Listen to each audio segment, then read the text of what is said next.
Bharatiya Janata party का प्रयास है कि पूरी दिल्ली का विकास नई दिल्ली की तर्ज पर हो, दिल्ली का हर नागरिक नई दिल्ली की तर्ज पर सुविधाएं पाए।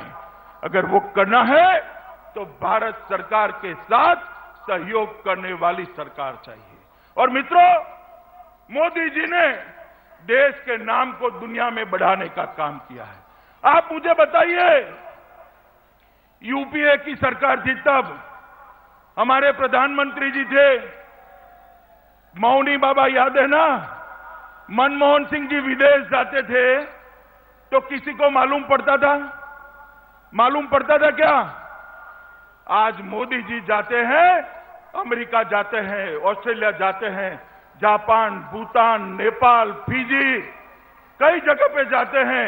हजारों लोग मोदी जी का स्वागत करने के लिए पलक पावड़े बिछाकर खड़े रहते हैं। मित्रों, ये स्वागत मोदी जी का नहीं है, ये स्वागत भारतीय जनता पार्टी का नहीं है, ये स्वागत देश की 125 करोड़ जनता का स्वागत है। देश की 125 करोड़ जनता का इससे सम्मान बढ़ा है। मित्रों, मोदी जी यूएनओ में भाषण देते हैं, ऑस्ट्रेलिया के स्टेडियम में भाषण देते हैं, अमेरिका के स्टेडियम में भाषण देते हैं। पहले तो प्रधानमंत्री जी जाते थे तो हाथ में 2 पेज होते थे, अंग्रेजी टाइप किए हुए पेज होते और उसको पढ़ जाते थे, और कई बार तो पढ़ने में भी पन्ना बदल जाता था, गलती हो जाती थी।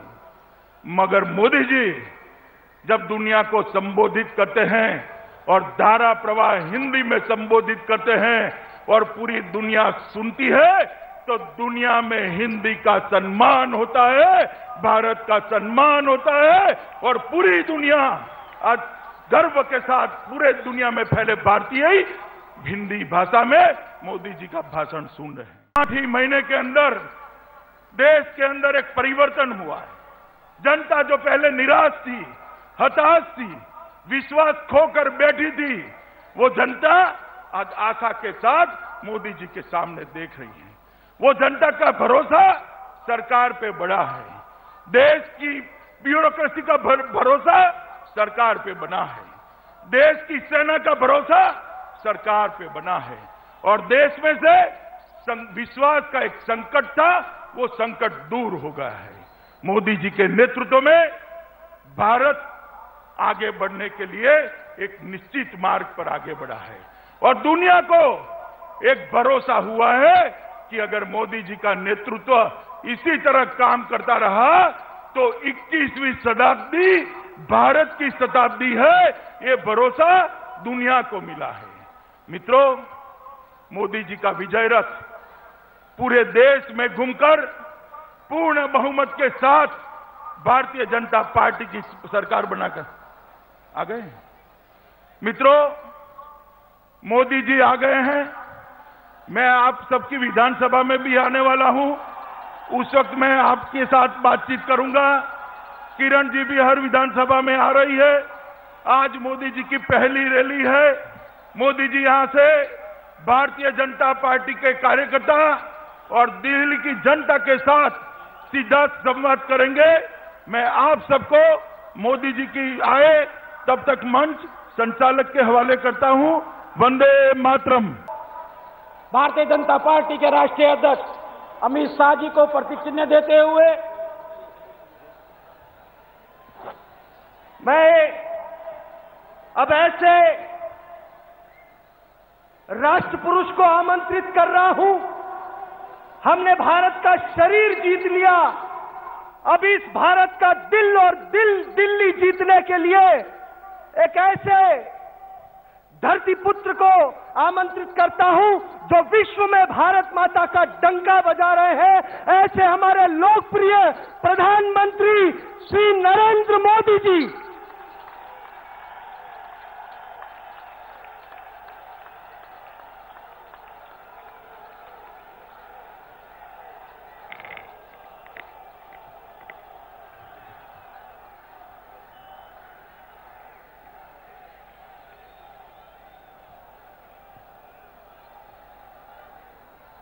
मंच पर विराजमान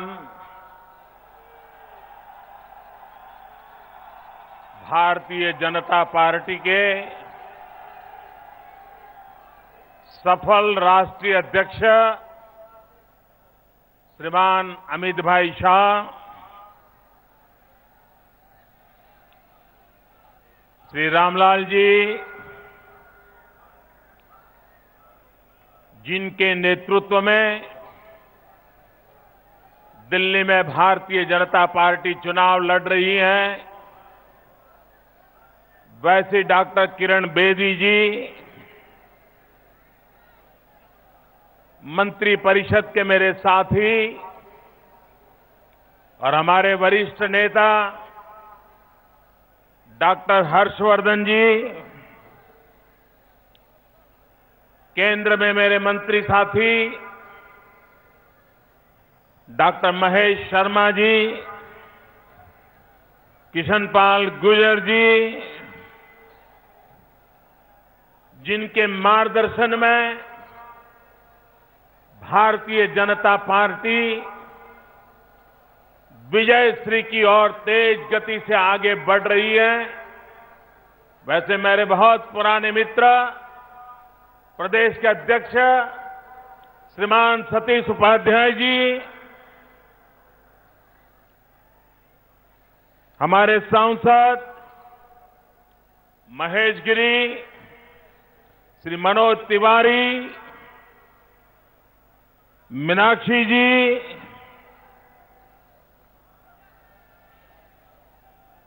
इस चुनाव में भारतीय जनता पार्टी के उम्मीदवार सरदार एमएस धीर जी,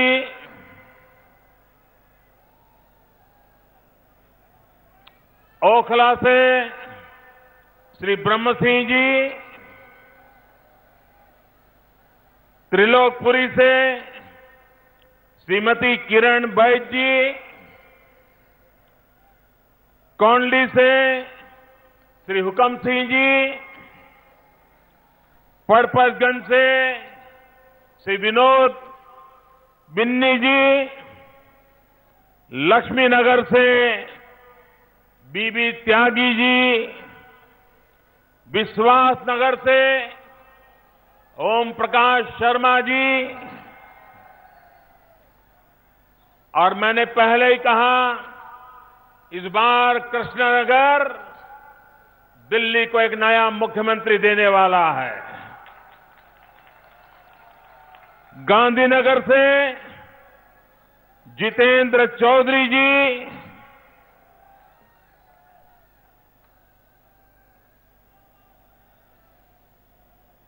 शाहदरा हमारे साथी श्री जितेंद्र सिंह जी,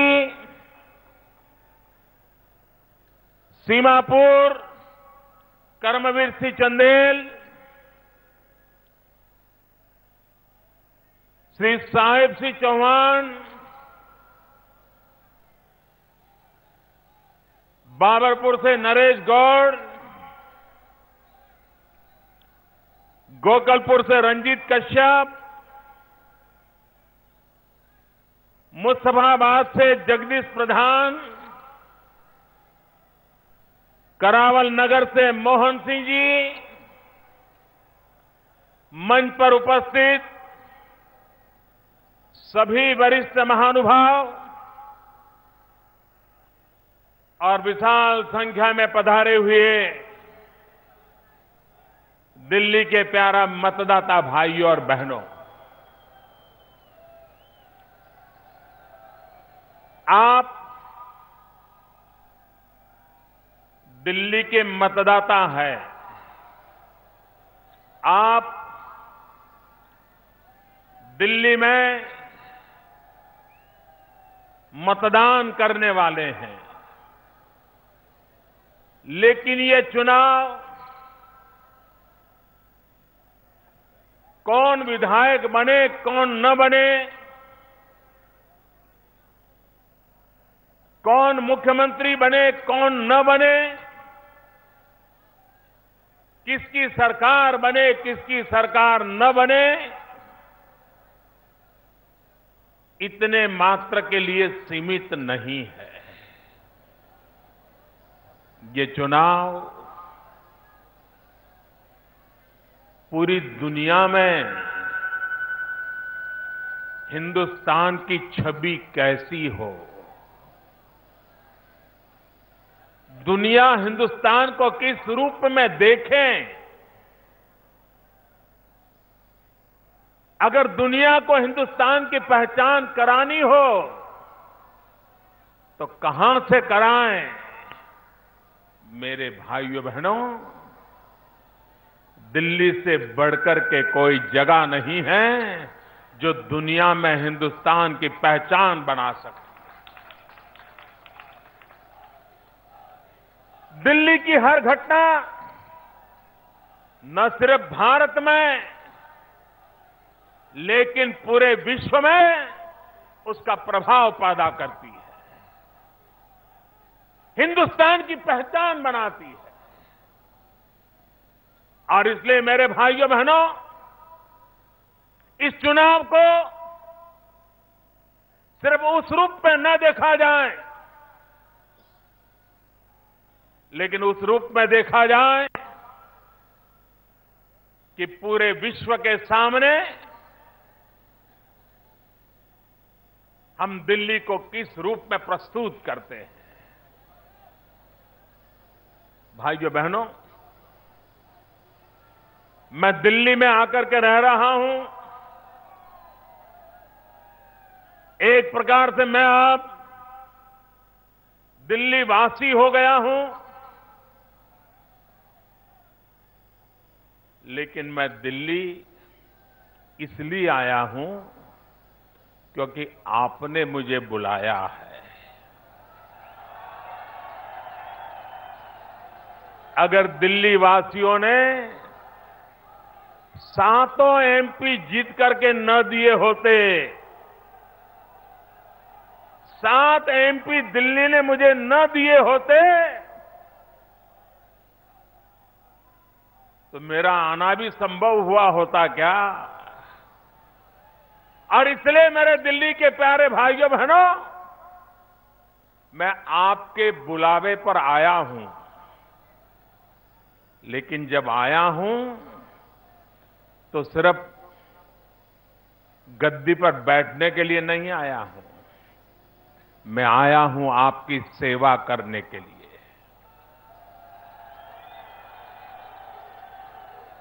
मैं आया हूं आपसे कंधे से कंधा मिलाकर के काम करने के लिए। मैं आया हूं पिछले 15 साल से दिल्ली ने जो बर्बादी देखी है, उन सारी मुसीबतों से दिल्ली को बाहर निकालने के लिए आया हूं। और भाइयों बहनों, मुझे सिर्फ दिल्ली में साउथ ब्लॉक में बैठने के लिए आप जगह दे दें, इतने से बात बनती नहीं है। मुझे तो यहां से हर गली मोहल्ले की सेवा करने का मौका चाहिए, आपकी सेवा करने का मौका चाहिए। आप यहां एक ऐसी सरकार बनाइए, आप यहां ऐसे लोगों को चुनिए जिनके साथ मैं कंधे से कंधा मिला करके आपकी हर समस्याओं के समाधान करने के लिए आपका एक सच्चा सेवक बनकर के काम कर पाऊं। और इसलिए मैं आज दिल्ली के पास आशीर्वाद मांगने के लिए आया हूं। भाइयों बहनों, चुनाव में आरोप होते हैं, प्रत्यारोप होते हैं, ईमानदारी के वादे भी होते हैं, झूठे वादे भी होते हैं, भ्रम फैलाने का प्रयास भी किया जाता है। लेकिन मेरे भाइयों बहनों, जनता जनार्दन में दूध का दूध और पानी का पानी कर परखने की बहुत ताकत होती है। और जनता एक बार गलती कर सकती है, जनता बार बार गलती कभी नहीं करती। एक साल पहले जिन सपनों को लेकर के दिल्ली के लोगों ने मतदान किया था, उन्हीं लोगों ने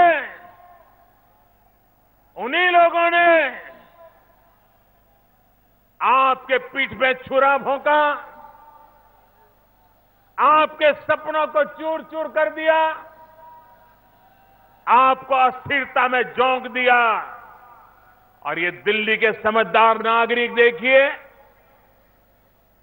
कुछ ही महीनों के बाद जब लोकसभा का चुनाव आया तो उन लोगों को ऐसी सजा दी, दिल्ली को बर्बाद करने वालों को दिल्ली ने छोड़ा नहीं।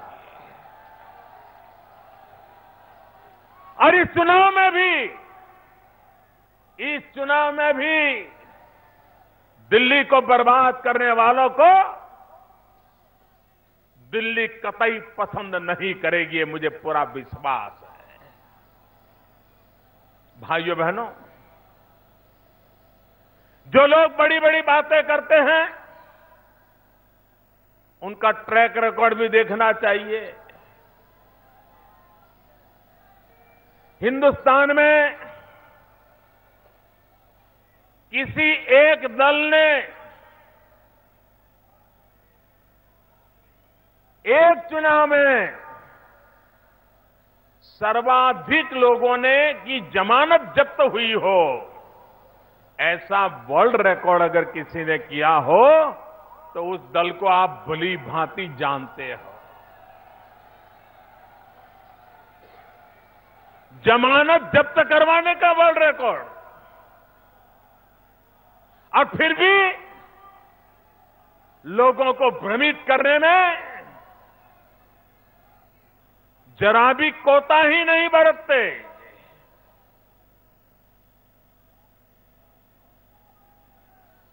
मुझे कोई बता रहा था,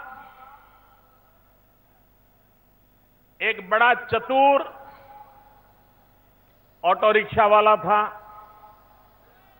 बहुत बुद्धिमान था, बात को नए तरीके से कहना, कैसे कहना, लोगों की आंख में पल भर के लिए धूल कैसे झोंकना, बड़ा माहिर था। तो उसने अपनी ऑटो रिक्शा पे बोर्ड लगाया था कि मुफ्त में रिक्शा में बैठिए, मुफ्त में रिक्शा में बैठिए।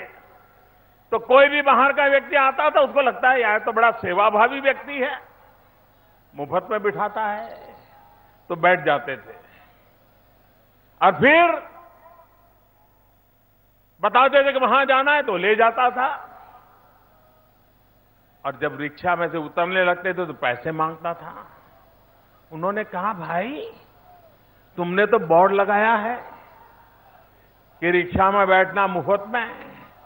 तो उसने कहा, सही है, बैठना मुफ्त में है, लेकिन उतरना पैसे दे करके।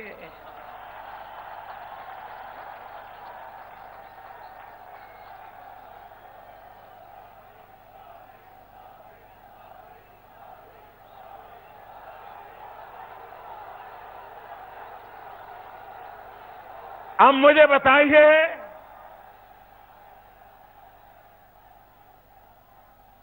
ये महंगा सौदा दिल्ली का भला करेगा क्या? दिल्ली का भाग्य बदलेगा क्या?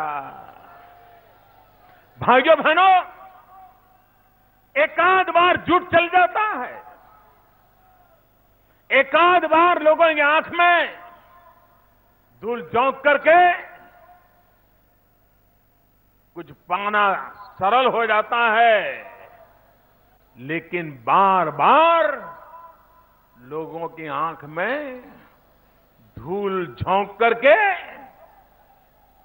कोई सफलता प्राप्त नहीं कर सकता है। मैं दिल्ली वासियों का इस बात के लिए आभारी हूं कि उन्होंने भारतीय जनता पार्टी पर जो भरोसा किया है वो भरोसा बरकरार रहा है। पिछली बार डॉक्टर हर्षवर्धन जी के नेतृत्व में हम विधानसभा का चुनाव लड़ रहे थे और मैं दिल्ली का आभारी हूं। दिल्ली वासियों ने पिछली विधानसभा चुनाव में भारतीय जनता पार्टी पर भरोसा किया था और सबसे ज्यादा सीटें भारतीय जनता पार्टी को दी थी। भाइयों बहनों, लेकिन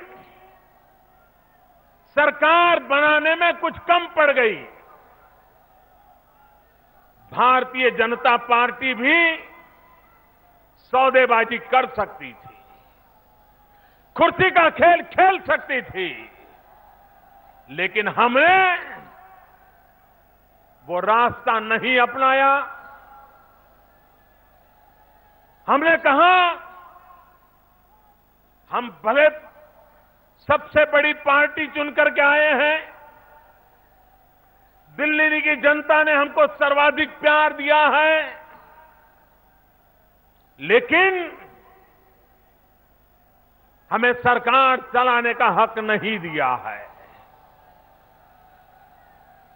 और इसलिए हमने नम्रतापूर्वक हाथ जोड़ करके दिल्ली की जनता की माफी मांगी थी। दिल्ली की जनता को बुरा लगा,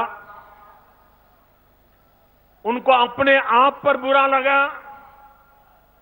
अरे हम बीजेपी वालों के 5 सीट ज्यादा दे देते तो उनकी सरकार बन जाती। ये जो कमी रह गई उसकी कसक दिल्ली के दिल में रह गई। और जब लोकसभा का चुनाव आया तो ये दिल्ली की जनता ने उस कसक को ब्याज समेत समाप्त कर दिया और सातों दिल्ली में लोकसभा की सीटें दे दी और भारी बहुमत से दे दी। जिस प्रकार से दिल्ली की जनता ने विधानसभा के चुनाव में कमी रह गई थी, उस कमी को पूरा करने के लिए लोकसभा के चुनाव में ताकत दिखा दी। वही दिल्ली चुनाव में